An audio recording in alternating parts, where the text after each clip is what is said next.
billahi minasyaitonir rajim. Bismillahirrahmanirrahim. Assalamualaikum warahmatullahi wabarakatuh.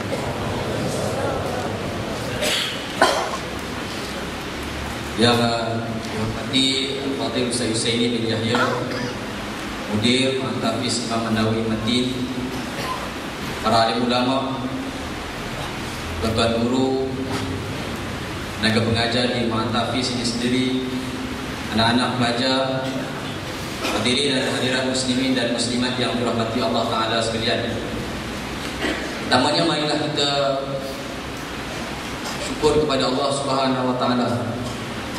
Alhamdulillah, kerana di atas limpah dan kurnianya, alhamdulillah malam ini sekali lagi kita dapat berkumpul dalam masjid Matin ini untuk kita mengikuti majlis ilmu. Dan istimewanya pada malam ini kita bersama dengan dua tetamu jemputan yang saya kira susah tuan-tuan kita nak berjumpa dengan mereka. Alhamdulillah Allah Ta'ala izinkan kita bertemu dengan mereka dan bersudi untuk menerima jemputan kita untuk malam ini dalam program yang disebut saya tadi, talk show ataupun berbicara. Malam ini kita nak bicara hidayah. Tajuk kita bicara hidayah. Kalau disebutkan talk show, bukan talk show ni, saya sebut talk and show. Kita ada bicara dan kita akan ada lihat persembahan nanti. Apapun tuan-tuan, malam ini bersama dengan kita tamunya adalah saudara Syam Kamikaze. Mungkin sebagai tuan-tuan mengenali beliau, mungkin pernah melihat beliau muncul di kaca TV tuan-tuan, dan sebagainya pernah tergila-gilakan lagu beliau. Tapi hari ini beliau hadir dalam keadaan yang berbeza. Dalam keadaan dia sudah pun berhijrah. Beliau atau nama sebenar beliau Syamrin Saleh, umur 36 tahun, antara pengasas kumpulan rock Kamikaze, pemain gitar utama. Kalau kita lihat statusnya, penerbit muzik, membuat lagu, penyusun, main gitar, dan terkini beliau merupakan seorang pendakwah. Ya, alhamdulillah bersama dengan kita pada malam ini. Dan di sebelah beliau adalah Al-Fadhil Ustaz Zulkifli Ahmad, seorang pendakwah yang aktif menyampaikan kuliah dan ceramah dan pengajian di seluruh negara kita. Asal daripada Kedah, tapi sekarang menetap di Selangor. Jadi tuan-tuan muslimin muslimat yang dirahmati Allah Ta'ala sekalian, malam ini kita bersama dengan dua orang jemputan.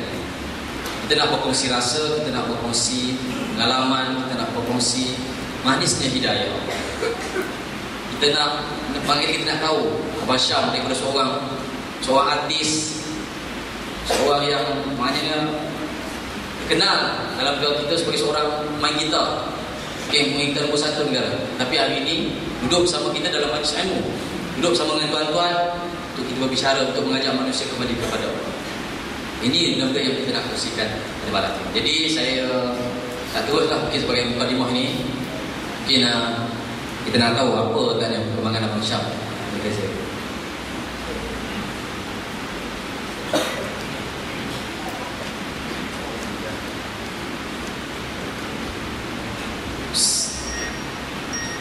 Auzubillahi minasyaitonirrajim. Bismillahirrahmanirrahim. Alhamdulillahi rabbil alamin, wassalatu wassalamu ala asyrafil anbiya'i wal mursalin wa ala alihi wa sahbihi ajma'in.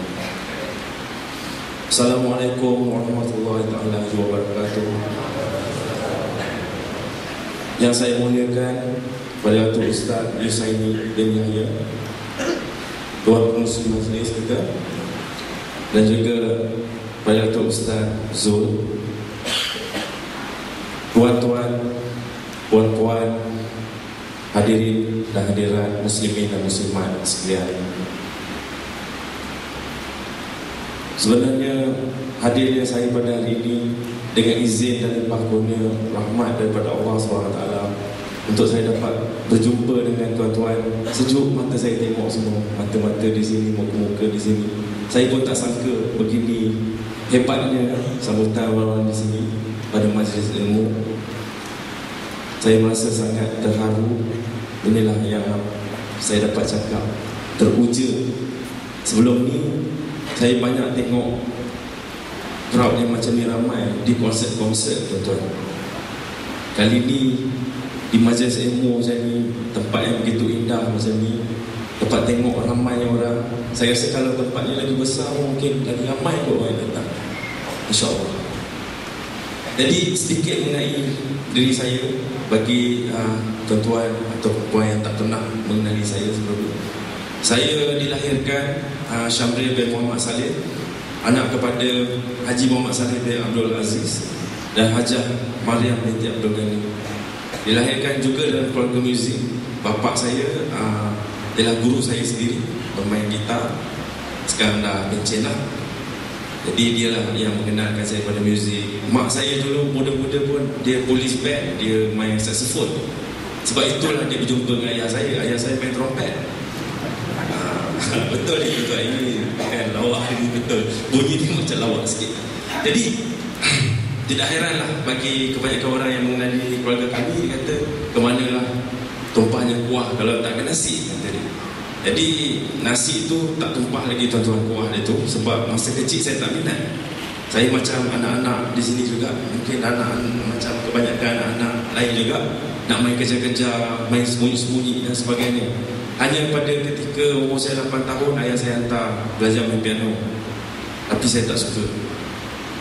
Ikutkan je kata orang tua, jangan mendahaka, ikut. Tapi pada umur 12 tahun saya terpanggil, rasa seronok nak main gitar sebab tengok dia main di rumah tu, bunyi dia sedap. Jadi saya cakap, abang ajarlah lagu ni. Saya nak belajar satu lagu je sebenarnya, tuan-tuan. Tapi bapak saya kata, kalau nak belajar satu lagu tak boleh, kena belajar betul-betul.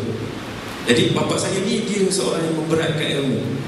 Dia bukan nak kita main di tepi tembok keren-keren macam tu, dia tak suka. Dia kata, kalau kamu nak main mesti lagi bagus daripada saya, kalau tidak tak payah. Jadi saya sebab tak main satu lagu tadi, saya cakap boleh lah. Tapi rupanya bukan. Tapi Alhamdulillah, walaupun itu ilmu dunia sedikit saya nak kongsi. Sebab itulah orang mengenali saya sebenarnya. Jadi apabila saya ambil ilmu itu tadi, saya telah orang kata mencapai satu tahap tertinggi di tanah air ni, yang boleh saya kongsi dengan izin Allah SWT tadi. Yang mana saya sebagai duta gitar founder hanya seorang saja, tuan-tuan. Dan pencapaian itu ialah pencapaian pertama bagi rakyat Malaysia. Jadi pada saya itu adalah anugerah Allah yang sangat besar dalam dunia hiburan, dunia muzik saya ni. Di samping itu saya juga menjadi pensyarah dan sebagainya di UiTM Shah Alam, baru je berhenti. Jadi sebelum ni hidup saya ni penuh dengan tak keterlaluan kalau saya cakap maksiat. Maksiat ni maksudnya dalam banyak segi. Contohnya bercampur gaul bebas, lelaki dan perempuan tidak menutup aurat dan sebagainya. Okey. Jadi saya merasa bila saya tengok balik yang ini, Masya Allah, saya cakap sungguh jahilnya saya pada ketika itu, yang mana mak saya selalu bagi tahu dah solat belum ke telefon. Saya cakap kejap lagi sebab tak nak tipu mak berdosa. Jadi saya kata kejap lagi. Tapi sudahnya saya tak solat.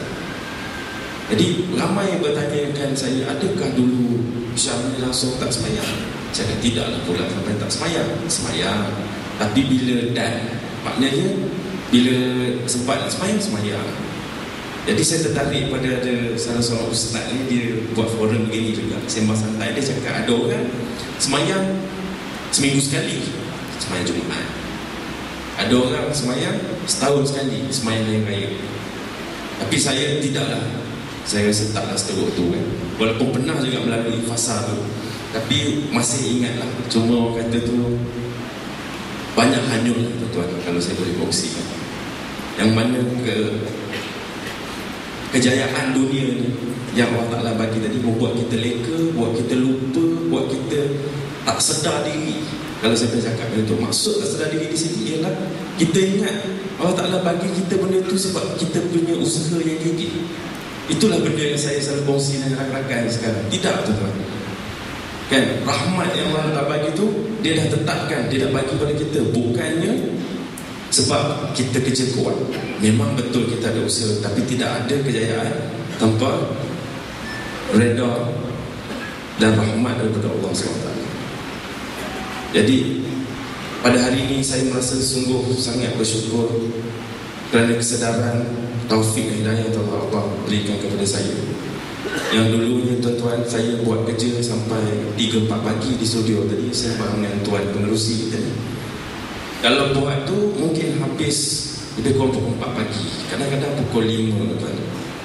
Tetapi duduk di kedai mamak sebab penat kerja, tak pula ingat nak pergi semayang, padahal masjid sebelah je. Dengar azan, buat tak tahu je.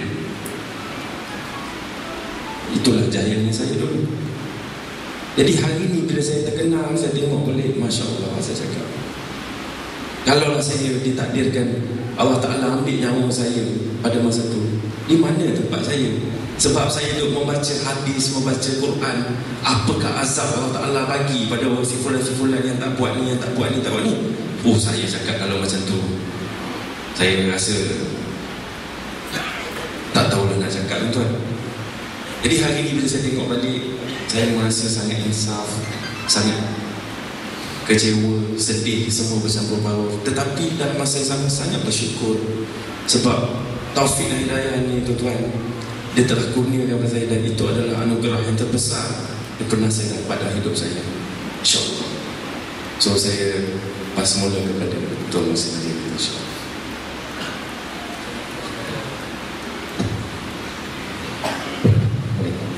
Terus pada Ustaz Zul.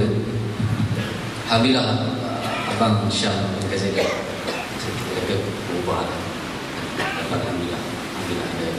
Dan sebenarnya sebelum ni pun kita sini pun ataupun di kompleks kita ni, kita pernah menjemput saudara Bob Lokman juga ke sini. Kita mendengar kisahnya bagaimana dia melakukan hijrah. Dan hari ini Abang Syam kami kata, sebelum itu kita mungkin pernah mendengar kisah saudara Azmin Mustafa, Akil Hai dan sebagainya. Dan kita lihat Ustaz Zul, ramai juga adik-adik kita ini yang memulai hijrah daripada dalam dunia hiburan yang kita katakan mungkin jauh daripada Allah, ini nak kepada Islam. Jadi bagaimana Ustaz melihat fenomena ini? Barangkali ini petanda kerja dakwah kita ini mungkin sudah membuahkan hasil ataupun bagaimana Ustaz?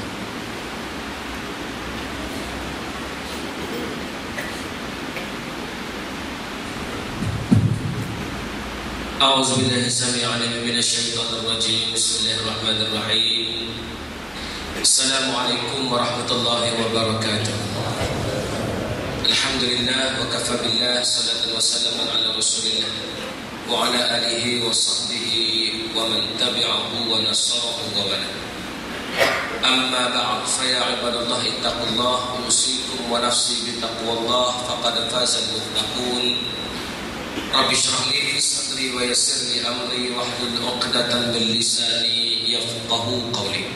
Rabbana zidna 'ilman warzuqna fahma. Wa qala Allah ta'ala fi kitabihil 'aziz, a'udzu billahi minasy syaithanir rajim. Ya ayyuhalladzina amanu taqullaha wa kunu ma'as shadiqin. Shadaqallahul 'azim. Kasih pada Musi Syam, seterusnya saya yang sudi menjemput saya pada malam ni. Saya tak rasa bukan nak suruh saya ceramah ni, dia suruh saya menyanyi malam ni. Itu yang dijemput saya, patutnya dijemput orang lain kalau nak suruh ceramah. Dan seterusnya muslimin muslimat yang dirahmati Allah Subhanahu wa taala. Sebut tentang soal artis, patut kita kata bahawa manusia yang sangat dekat dengan Allah Taala ni adalah manusia yang berhati seni. Patut kita lihat para ulama dulu, mereka sangat dekat dengan seni. Sama ada seni zikir, seni membaca Al-Quran dan seni-seni lain. Dan kalau tuan-tuan sedar, yang mengasaskan gitar dalam Islam adalah Imam Al-Farabi. Dialah yang telah bermain yang dipanggil gabus. Gabus lah maknanya yang setia Arab. Dialah yang mula-mula mengasaskan mainan tersebut. Dan bagusnya Imam Farabi bila dia memetik saja alat bertali itu, orang akan menangis terlesak-lesak kerana teringatkan Allah Subhanahu wa taala. Inilah yang dikatakan seni itu dapat mendekatkan diri manusia kepada Allah. Jadi alhamdulillah hari ini zaman para artis balik kepada Islam. Dan saya baru-baru ni ada satu usrah yang dibuat. Kebetulan saya hadir usrah tersebut, usrah untuk artis. Yang hadir malam tu adalah itu. Itu kan? Blues Gang, Boy Pokat. Itu. Kemudian yang hadir juga adalah Rodi, bekas penyanyi kumpulan Melissa. Nah, itu tak kenal. Bukan zaman tuan-tuan lah. Rodi Melissa yang lagu famous dia tu, Cinta Untuk Nabila. Tak dengar tak? Cinta untuk Nabila aku ciptakan, bila mata terpejam lena ku utuskan bayu yang bertiup menyatakan cinta untuk Nabila. Sedap pula mereka ni. Jadi Rodi Melissa dia dah jadi ustaz, apa jadi imam masjid Zahir dah ustazannya, ustaz. Dan yang datang juga Akil Hai bersama dengan Wahidah, isteri dia. Wahidah ni berhenti menyanyi. Saya tanya pada Ustaz Akil, kenapa suruh Wahidah berhenti? Kenapa tak menyanyi? Dia kata bukan saya, Wahidah nak berhenti. Ingat tak Wahidah? Wasini lah. Wasini lu sana. Dah dengar lagu tu lah. Lagu Wasini kan. Mada tara tegedi. Lagu tu lah. Jadi inilah. Yang hadir surah malam tu kan. Dan kita telah sepakat bahawa surah tu akan berjalan pada 2 minggu sekali di rumah satu sahabat di Shah. Dan nampak kehadiran tu Masya Allah daripada artis ni. Bila bercerita tu mereka kata kebanyakan artis sekarang hampir 90% dah balik pada Islam, dah nak pada Islam. Saya terkejut dulu, mula-mula saya tengok orang yang hadir pula saya adalah Ijam daripada penyanyi kumpulan Madison. Ijam Rimba cintaku, lagu tu lah kan. Kalau tuan-tuan sedar lah. Ini saya sebut ni tahun zaman rock kapak zaman saya tuan-tuan. Ini bukan zaman Khairi Amin bin Uji Rashid. Ini zaman 80-an ni.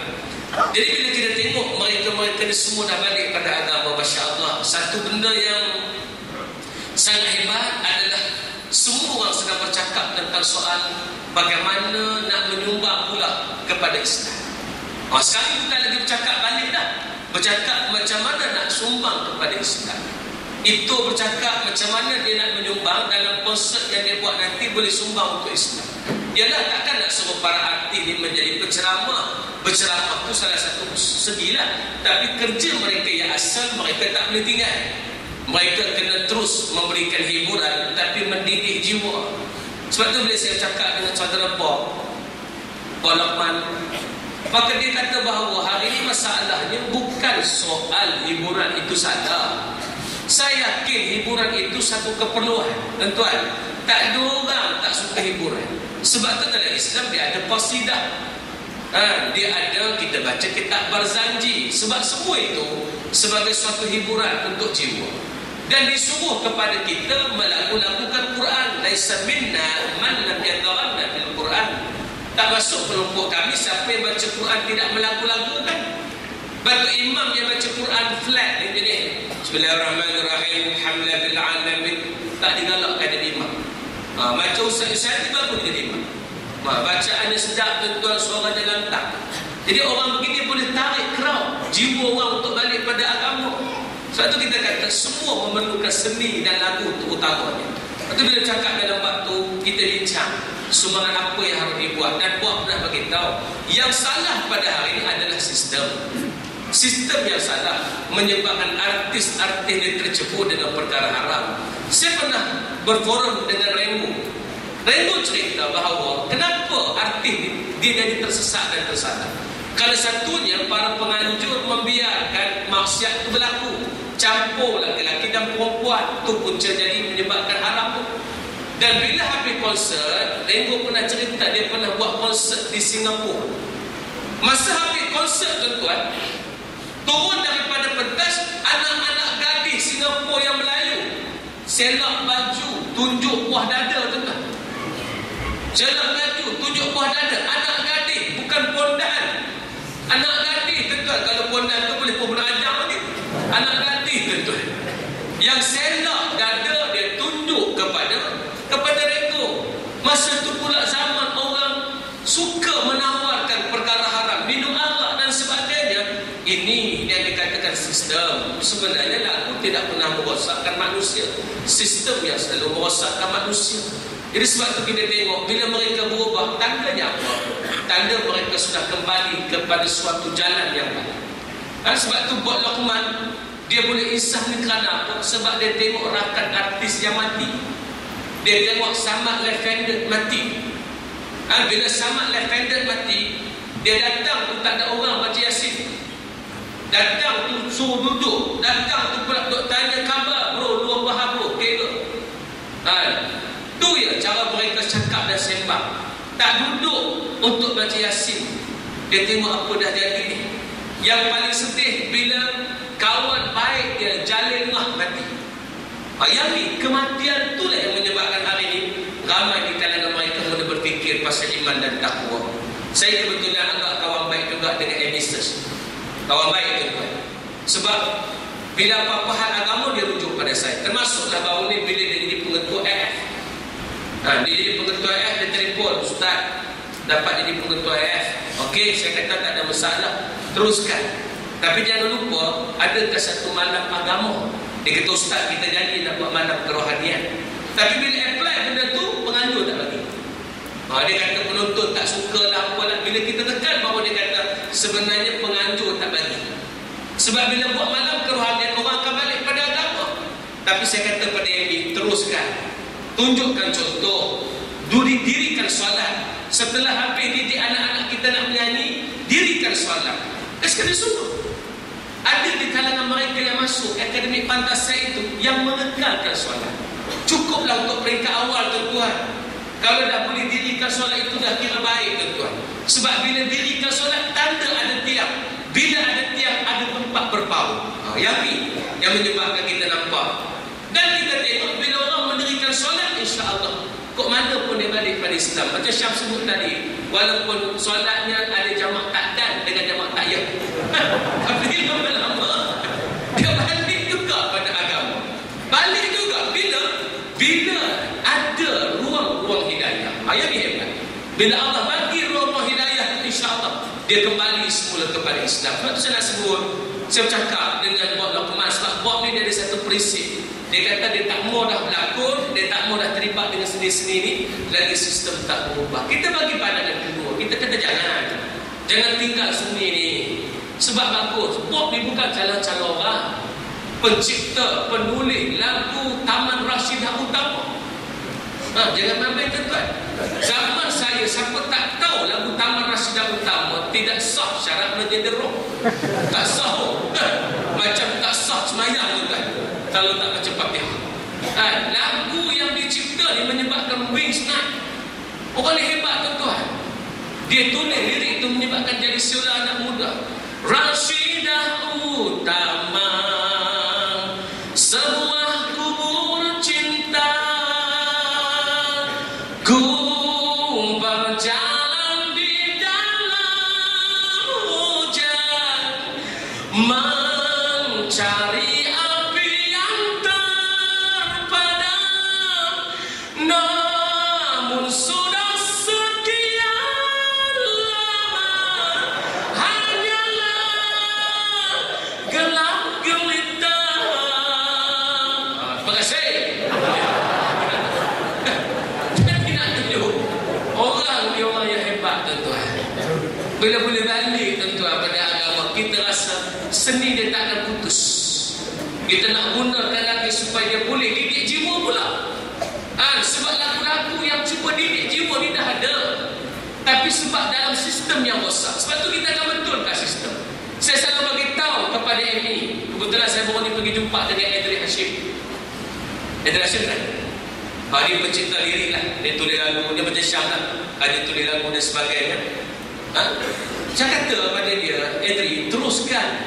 Ambil Islam sebagai panduan. Buat lagu-lagu yang bagus. Rupa-rupanya memang jiwa dia nak pada Islam. Dia pernah cipta satu lagu yang bagus, Irish. Nak dengar lagu tu kan? Hari ni cerita nak nyanyi ya tuan-tuan. Kita tak payah kuliah banyak-banyak. Nyanyi yang penting kan? Lagu Irish, lagu yang bagus. Kau masih ku cintai, sungguh dari hari pertama kau ku nikahi. Aku pasti, yakin dan pasti, engkau satu untukku. Jadi nak tunjuk pada kita, dia cipta lagu yang bagus, lagu pasal seorang isteri. Jadi maknanya, betul saya boleh tengok semua ni, jiwa mereka nak pada Islam. Yang rosaknya apa tuan-tuan? Yang rosak sistem, yang rosak pemerintah, yang menyebabkan rosak anak-anak muda ni, yang rosak penganjur ni, yang menyebabkan rosak. Sebab tu bila konsert tak ada pisah lelaki-lelaki perempuan. Sebab tu bila konsert tak peduli tentang solat. Saya kata pada Amy lepas ni kalau boleh buat, bila pergi ke konsert, bila buat konsert, pastikan tanya, Assalamualaikum puan-puan. Tanya, anda sudah sembahyang? Tanya kita tuan-tuan. Saya kata tanya. Amy buat sungguh tuan-tuan. Dia tanya. Jadi hal ni kita kata ke Allah yang lebih baik. Sebab tu insya-Allah saya berkeyakinan ini tanda bila artis dah nak pada Islam, ini tanda Islam akan menang. InsyaAllah tuan-tuan, tanda Islam akan menang. Sebab dulu artis dengan ulama sangat beza jauh. Bila sebut artis paling takut bila tanya hukum. Ustaz, apa hukum main muzik? Kalau tanya zaman dulu, Ustaz, apa hukum main muzik? Tak ada habis tanya lagi, Ustaz akan kata haram. Mana boleh halal kali ni semua haram. Nampak? Tapi setelah kita review balik, maka jawapannya sebenarnya boleh. Dan kita tak boleh jawab zaman hari ini dengan haram. Lepas tu kalau anak muda datang kepada program agama, tuan-tuan jangan cepat hukum. Hari ini bukan style hukum, kita kena dakwah. Kena dakwah. Roti Malisa cerita, dia sebenarnya orang ngaji agama. Saya tanya dia jumpa, apa Ustaz Roti jadi roh ni sebelum ngaji agama kan lepas ngaji agama?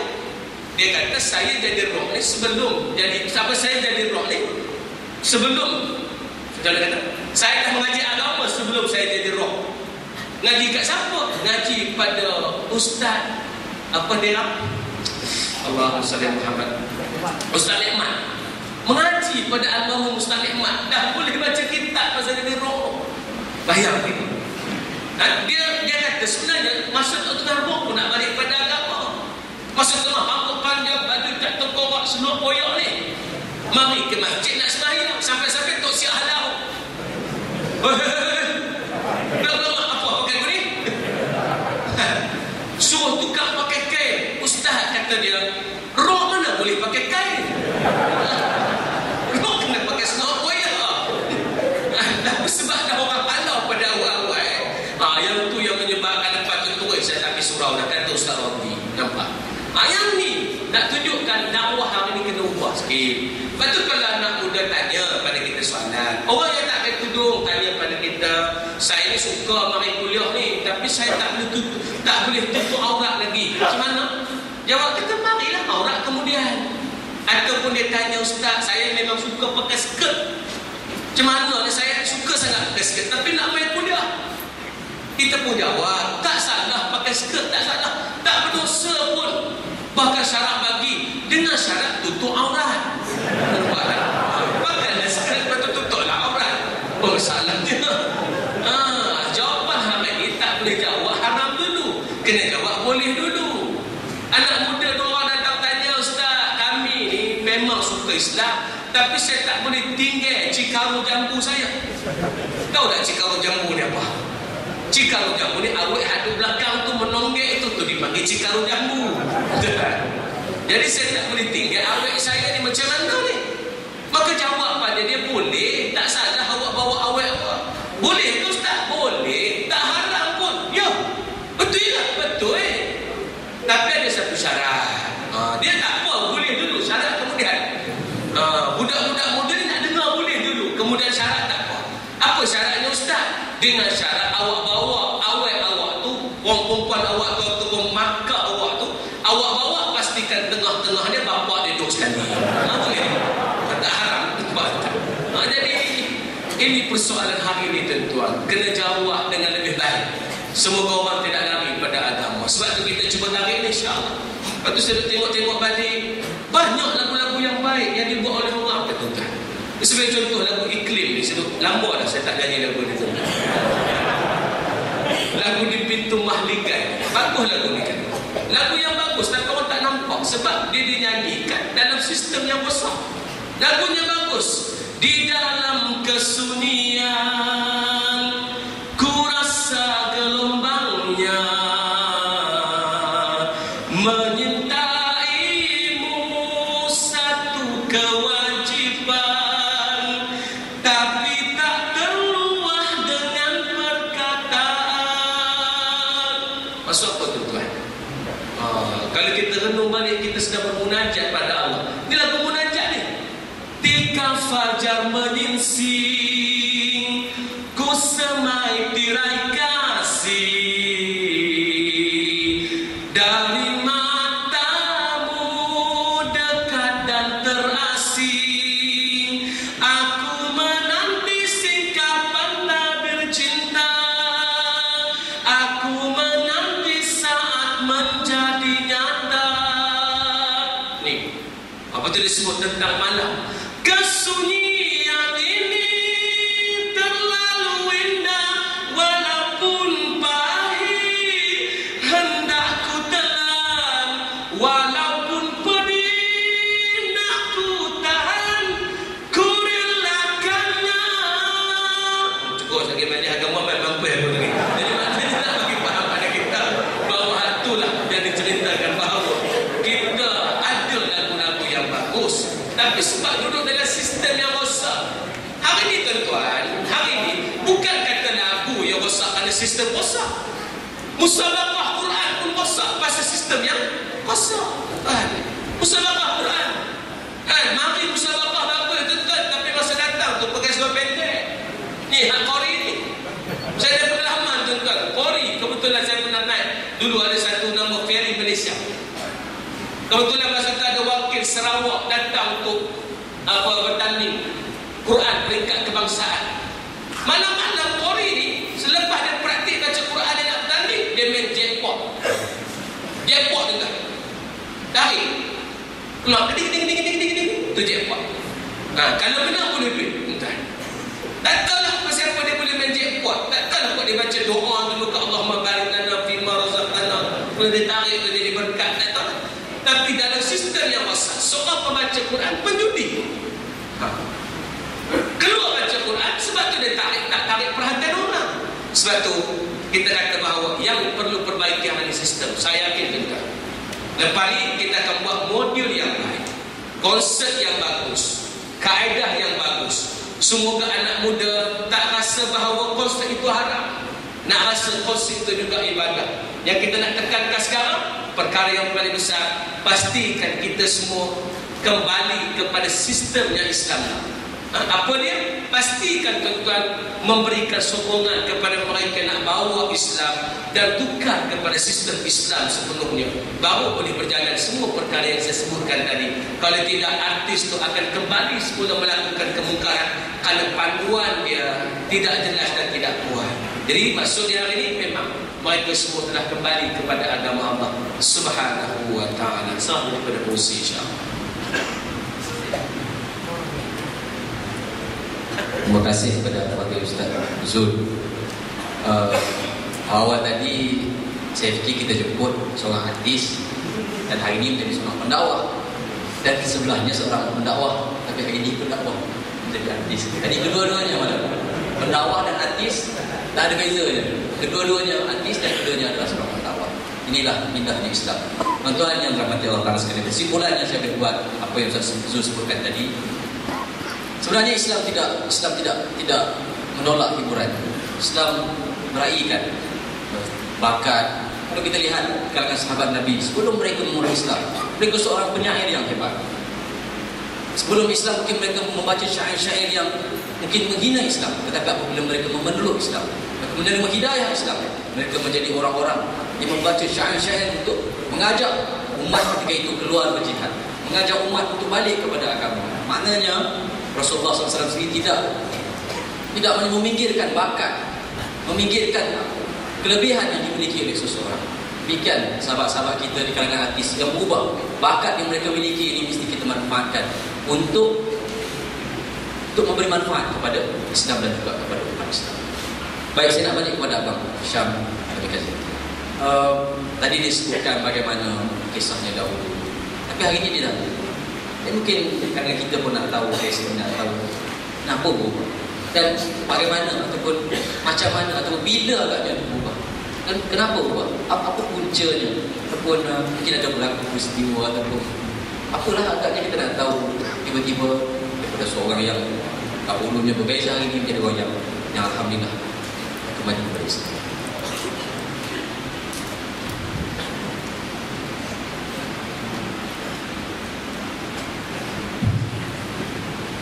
Bismillahirrahmanirrahim. Okey. Saya sebenarnya terperanjat dengan seorang ustaz tadi. Tak sangka dia seorang penyanyi yang hebat. So sebelum ni duduk dengar cerita ustaz ni penyanyi, tapi tak tahu dah ada 5 album. Mudah-mudahan saja. Okey, begini. Kebetulan saya datang di negeri Perlis ni. Mungkin ada di antara tuan-tuan dan puan pernah ternampak di YouTube, pernah terbaca di akhbar. Tapi kalau yang tak pernah, saya nak cerita di bumi Perlis inilah saya mendapat taufik dan hidayah oleh Allah SWT. Yang mana ketika itu saya dan rakan saya, nama dia Adlan Sabri, saya panggil Ari lah. Dia pun sama juga ustaz, rock, main gitar. Tapi time semayang dia semayang. Jadi satu hari itu saya melawat dia dah lama. Dia duduk di Nilai di Negeri Sembilan dekat airport. Dia kata datanglah rumah. Okey, saya cakap nanti tunggulah tepi jalan. Saya cakap saya tak tahu rumah dia. Kemudian bila datang tu lebih kurang waktu zuhur nak masuk. Dia pun parking kereta, saya parking kereta di sebelah. Dia pun tengok saya, tapi dia tak ajak pula jom solat ataupun macam ustaz cakap tadi kan, nak sembahyang belum? Tak ada lah. Tapi dia biarkan saya. Mungkin dia segan nak cakap ke atau apa, saya tak tahu Allah malam. Tapi dia biarkan saya. Saya pun tak pergi solat. Saya duduk dalam kereta, panas masa tu. Dia pergi sembahyang di surau. Setelah sembahyang di surau tu, dia kata lapar, mari kita makan, ada kedai Arab ni kat sini, makan. Kemudian saya masuk waktu asar. Bila masuk waktu asar, saya tetap duduk situ juga, tak nak lagi semayang. Lepas tu balik semayang tu, cerita lagi. Ada lagi seorang sahabat lagi, sembang. Saya terpanggil tiba-tiba. Ini cerita yang mula-mula lah. Saya cakap dengan dia, Hari, bagi aku kain, ada towel, bagi aku towel. Dia ni orang Kedah tuan-tuan. So bila saya ni, bila cakap dengan orang di Kedah ni, kalau jadi pelik, saya try lah, suka-suka nak shock, cakap macam tu kan, seronok. Jadi, hang ada kain tak? Ada. Hang nak buat apa? Tak ada, aku nak pergi sembahyang. Alhamdulillah, ni hang towel ni, pergi mandi dulu kan. Okay, saya mandi, kemudian pergi solat. Dia pun tengok saya, dia senyum, dia pun tak komen apa-apa. Kemudian dah habis tu isyak, saya jumpa ramai kawan-kawan pelajar-pelajar di Indy College masa tu. Mereka ni daripada Yaman, daripada Pakistan, ramai. Semuanya model-model beli macam ni juga, belajar medik, bisnes dan sebagainya. Jadi dia orang ni tengok saya, semua senyum, padahal dia tak kenal saya. Assalamualaikum my brother. Dia cakap orang putih lah, peluk saya.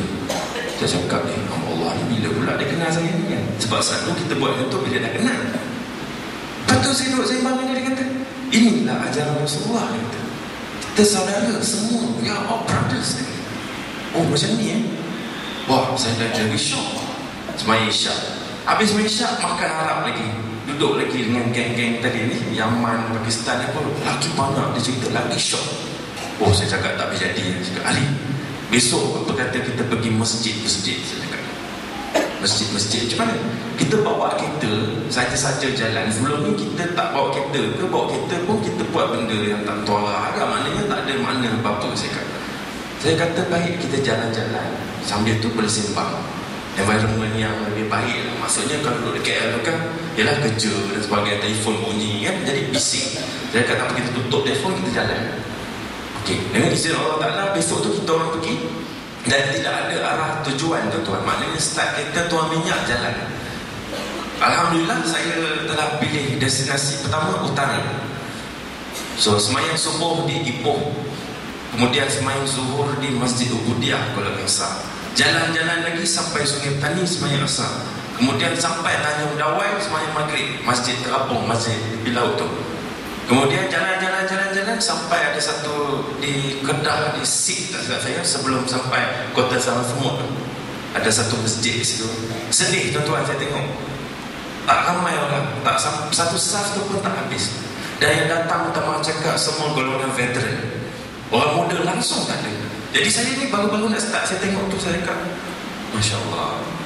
Saya tanya lah dengan pakcik-pakcik tu kan, dia ingat kami ni pegawai JAKIM ke apa, sebab pakai jubah sama dulu. Assalamualaikum Syekh. Jangan Syekh, Ustaz sila baca doa. Jangan, saya baru nak start ni, saya ingat. Dia ingat macam tu. Ini cerita benar tuan-tuan. Kawan saya yang hari ni pun sama, sila Syekh. Jadi imam tu Dr. Leh tengok belakang, agaknya dia tengok kawan-kawan dia. Sekali tengok ada dua orang pakai uniform, jubah warna kelabu sama. Syekh, sila Syekh baca doa. Saya betul Syekh, sila. Memang kan tak tahu doa kumbang apa, kita baca kan betul lah. Jadi saya kata apa, jadi sembang dia tanya Syekh, daripada mana? Daripada KL, saja-saja jalan lah. Tanya dia masjid mana, saya macam lagu ni lah sekarang, dia kata mana ada orang nak main. Oh begitu, sedih. Jadi jalan lagi. Lepas tu isyak dia yang Kota Sama Semut tadi tu, kemudian kita bermalam di Al-Ustar. Keesokan harinya semayang subuh di Masjid Al-Ustar tu, langsung kita datang ke Kanga tuan-tuan. Saya tak tahu kenapa tergerak-gerak pergi ke sini. Sebab sebelum tu kita orang macam fikir, ni kalau Kanga kan nak turun balik ni pukul apa ni? Sembang ni saya cakap tak apa, alang-alang kita habislah North Region, kita kasih tu settle kan, okey. Jalan-jalan dengan izin Allah Ta'ala, saya sampai di Masjid Al-Alwi. Belum azan, sempat saya masuk parking, kemudian nak ambil wuduk. Saya tengok ramai, tak seramai di sini, tapi saya tengok ramai orang. Kelihatan seseorang tengah duduk bercakap Arab. Saya tengok, saya cakap, nyari kau nampak ke? Apa kau nampak tu? Aku nampak. Kau ingat? Dia kata. Sebab apa kita orang bertanya gitu? Sebab kita orang langsung tak menyangka imam satu Masjidil Haram akan ada duduk di situ. Saya cakap, subhanallah, Masya Allah, apa ini yang kita nampak ni? Sebab memang tak tahu tuan-tuan. Jadi apabila saya masuk masjid tu, dia pun dah nak masuk zuhur kan, jadi dia pun terus jadi imam. Kita pun ikut jemaah. Kemudian sebab dia mengaji sedap, maka mereka minta lah, silakan Tuan Imam mengaji sikit lah. Sebab lepas tu dia ada ceramah di Hotel Indonesia. Jadi dia pun mengaji sikit. Mengaji. Saya cakap, wah ramai ni, kacau ni. Memang tak dapat nak jumpa lah. Sebab masa tu tuan-tuan, apa yang saya ingat cuma cerita daripada ibu saya. Dia pergi umrah, dia pergi haji, dia kata, kamu tengok ni, Imam Sudais ni kata, yang duk mengaji sedap ni, kalau dia mengaji ni nangis, orang semua ikut nangis sekali, sedih. Bila ada ayat-ayat yang menyentuh hati dia tu, dia akan menangis. Kemudian jemaah-jemaah semua nangis. Jadi saya duk tengok orang ni kat depan mata. Itu yang saya dapat fikir. Jadi saya teringat mak saya kata, di Mekah sana tu, orang datang tiap-tiap kali haji umrah, dia tak tahu, belum tahu dapat jumpa dia. Sebab lalu ramai manusia satu, dikawal ketat oleh polis dan sebagainya. Saya terus tengok dia, saya teringat cerita ni. Saya cakap, kalau kat sini pun ada polis. Memang ada polis juga, ada kru TV semua mesti tu. Jadi saya cakap, ni tak apa, marilah kita keluar, pergi kat belakang, keluar pintu tu, ambil gambar pun tak apa. Saya bawa kamera tu tuan, yang panjang tu, lens saya. Jadi kamera ni bagus dia, lens bila jauh baguslah ambil gambar. Tapi bila dekat macam ni, dia tak boleh ambil, nanti nampak mata dah besar kan. Jadi itu yang berlaku. Apabila dia dah keluar tu, saya tak tahu kereta yang di sebelah ni nak bawa dia. So saya pegang kamera tu begini. Kemudian Imam Sudais jalan. Saya ambil, maknanya sampai muka dia tu betul-betul dalam lens saya tu besar. Dah tak boleh off focus lah. Saya turun kan, saya tengok dia kat depan saya tengah tersenyum tuan. Tersenyum dan dia ulur tangan kat saya. Saya terus tak tahu tuan, memang tak tahu nak cakap apa tau. Macam kalut tau, macam betul ni, betul macam tu. Tapi saya salah juga, menggigil semua ada. Jadi hari tu dia ada sebelah sini, dia pun lari cepat dapatkan Imam Sudais. Oh, Imam dia macam tu. Kita orang macam tu lah, dah macam tak tahu lah kan. Lepas tu dia masuk kereta dia terus jalan. Jadi satu hari suntuk tu, kita orang duduk pandang muka macam ni cerita. Betul ke? Betul ke ni? Mata tak rosak ke? Macam tu lah, macam tak percaya. Jadi di sini bukan saya nak ceritakan keagungan Imam Sudais, tidak tuan. Saya menceritakan tentang orang yang pergi ke Mekah bersusah payah nak jumpa dia tuan. Saya ni tak payah pergi Mekah, dia datang sini saya jumpa dia. Jadi bila saya telefon mak saya, Assalamualaikum. Waalaikumsalam. Ibu tahu apa berlaku? Mana nak tahu, hang tak cakap. Dia cakap macam tu. Saya pun okey. Ibu tahu siapa saya jumpa tadi? Siapa? Imam Sudais. Imam Sudais yang kat Mekah tu. Yalah, dia ada kat sini. Apa dia buat kat situ? Dia tak ada tadi semuanya. Saya pun tak tahu apa program dia di sini. Jadi dia cakap, saya beritahu dia ada di Kanga tadi, masjid ni. Saya semayang. Oh, dia kata confirm lah tu, Allah Ta'ala nak bagi tahu sesuatu lah tu, dia kata. Jadi saya cakap, ya ke? Mungkin juga. Jadi kemudian apabila kita dah duduk dalam tak tentu arah tu selama sehari dua, saya duduk bercakap dengan hari ni, cakap saya tak tahu lah, tapi tiba-tiba macam Ustaz cakap tadi, rasa nak kembali itu sangat kuat. Macam tadi saya cakap tuan-tuan, saya ni tidur tuan-tuan pukul 4 pagi tuan-tuan. Jadi kawan saya ni selalu nak uji saya senang, dia telefon saya. Hang bangun subuh, hang kata nak sini ikut telefon hang saya. Dia telefon, okay, kalau kita siap-siap pukul 5.30 takkan tak bangun lagi. Dia telefon, saya angkat, awal ingat aku tidur, nak bangun dah. Jadi soalan dia sama ada saya kunci jam atau kunci jam sebelum itu tuan saya tidur mati. Boleh tanya dengan isteri saya, tidur mati maknanya orang jam ke telefon ke orang tekan loceng rumah ke, memang tak bangun. Tidur macam tu sampai mata saya buka sendiri. Kalau dikejut tuan-tuan boleh jadi marah, boleh buat bergaduh sebab kurang tidur. Betul-betul itu kelemahan diri saya. Jadi apa yang magic yang saya rasa pertama sekali ialah saya tahu benda tu taufik atau hidayah atau apa-apa saja yang kita boleh gelarkan benda tu, ialah saya ada urge, saya boleh bangun sendiri tuan-tuan. Okey, pada saya itu satu perkara. Kemudian saya pergi start kereta, pergi pustaka Mukminin ni tuan-tuan tahu kat mana? Jalan Tunku Abdul Rahman ada satu kedai buka jual buku agama depan Sogo. Saya pergi, ya Syekh, Assalamualaikum, saya nak beli buku, hang tolong recommend buku apa bagus. Saya cakap, kang takut apa, saya beli ni bagus. Tadi saya nampak satu buku Tanbihul Hafid, saya pun ada buku tu. Kata apa, Syekh yang kedai tadi tu dia bagi buku ni bagus, kuliah subuh macam-macam, ada Salihin dan sebagainya. Jadi saya baca, itu yang saya cakap tadi tuan-tuan, punyalah jahilnya saya pada zaman dahulu. Bila saya tengok balik, sampai orang rumah saya cakap tak nak tidur lah, syok duk baca. Betul tuan-tuan, saya bukan bercerita ni untuk menunjuk-nunjuk tuan-tuan, sebab saya ni sebelum ni tak baca buku-buku begitu. Saya merasa heran. Saya beli buku banyak-banyak sampai mak saya cakap, dah lah tu orang buat apa banyak-banyak, pening nanti banyak-banyak nak baca. Tak tahu habis baca. Dan buku tu alhamdulillah banyak saya dah habis lah. Maksud tadi di sini bukanlah pula bila baca kitab tadi tu saya boleh jadi ustaz. Saya nak fahamkan diri saya ni, kenapa saya nak solat, kenapa saya nak buat gini, kenapa saya buat gini, apa hukum tak buat gini. Jadi yang sebelum saya pandang ringan saja. Kalau saya tak puasa,